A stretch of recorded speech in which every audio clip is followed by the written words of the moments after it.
প্রতিদিনের চিন্তা ও প্রার্থনা। 28 এপ্রিল।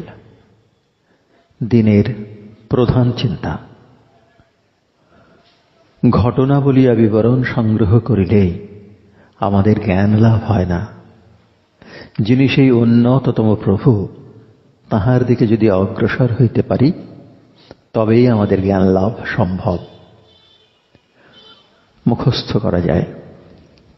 এলে যদি তুমি ওগো, হয়ে অতি কৃপা পরবশ এ অযোগ্য গুণহীন আমার উপর করিবে কি এক বরদান। রাখো তবে কৃপা হস্ত তব আমার নয়নের পর, ঘুচাও আমার অন্ধ দৃষ্টি, যেন সে কখনো আর হারায় না তোমায়, পায় যেন তব দর্শন। উপদেশ। অজ্ঞানতায় আমাদের দৃষ্টিকে আচ্ছন্ন করিয়া রাখে। জ্ঞানই একমাত্র ইহার প্রতিকার। জ্ঞান জন্মিলে আমরা আর ভুল ভ্রান্তিগ্রস্ত হই না। আমরা যেন একটা প্রদীপ হাতে লইয়া চলিয়াছি। সকলেই এই আলোককে জ্বালাইতে পারি। অন্ধকারে হাঁটিব বা মনে প্রাণে জ্ঞানের মশাল জ্বালাইয়া আমরা পথে চলিব, তাহা নির্ভর করে আমাদেরই উপর।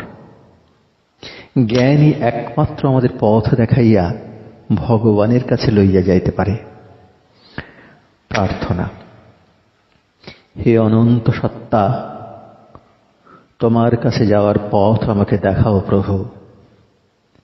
আমি যেন তোমার সান্নিধ্যে আসিয়া উপস্থিত হই এবং তোমারই আলোকে স্নান করিতে পারি।